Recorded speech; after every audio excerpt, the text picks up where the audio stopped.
দীপার বিরুদ্ধে আদালতে দাঁড়িয়ে সাক্ষ্য দিয়েছে সোনা। সোনা তার মাকে বলেছে, আমার মা একজন খুনি, আমার মাকে জেলে পাঠান।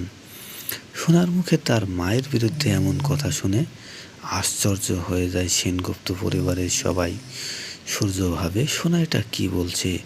সোনা তার মাকে কেন বুঝতে পারছে না? তার মা তো তার সবসময় ভালোই চায়।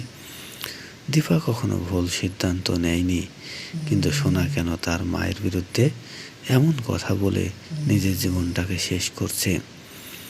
অন্যদিকে সোনা তার মায়ের বিরুদ্ধে সাক্ষ্য দেওয়ার পরে নিজের ভুল বুঝতে পেরে কান্না করতে থাকে। সোনা জানে যে সোনা তার বিপদের সময় তার মাকেই পাশে পেয়েছে, তার মাই তাকে বিপদের সময় গিয়ে উদ্ধার করেছে।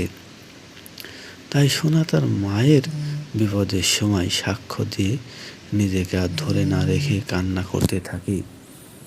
ঠিক এমনই সময় দীপার যখন সাজা হয়ে যাবে, তখন রুডি ও রুডির মায়ের প্ল্যান মোতাবেক চলে আসে রুডি। এসেই তিনি দীপাকে নির্দোষ প্রমাণ করতে চায়। সে বলে, দীপা ইচ্ছাকৃতভাবে গুলি করেনি, গুলিটা অনিচ্ছাকৃতভাবেই বের হয়েছে।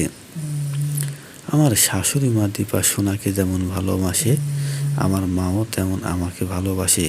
তাই ভালোবাসার পক্ষে আমার মা যেটা করেছে সেটা ঠিকই আছে।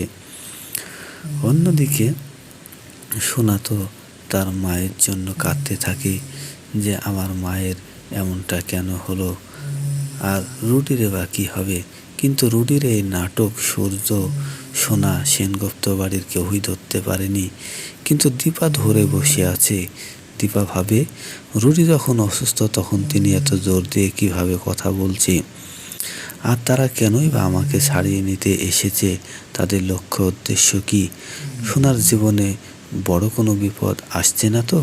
দীপা ভাবতে থাকে, এদের পিছনে অন্য কোনো খারাপ উদ্দেশ্য রয়েছে। কেননা এই রুডিকে দীপা কখনোই বিশ্বাস করতে পারে না, কেন তার কথার সাথে কাজের কোনো মিল নেই। অন্যদিকে সোনাকে কিছু না বলেই রুডি ও রুডির মা চলে যায়। এতে সোনা আশ্চর্য হয়ে যায়, যেটা কি করে হতে পারে।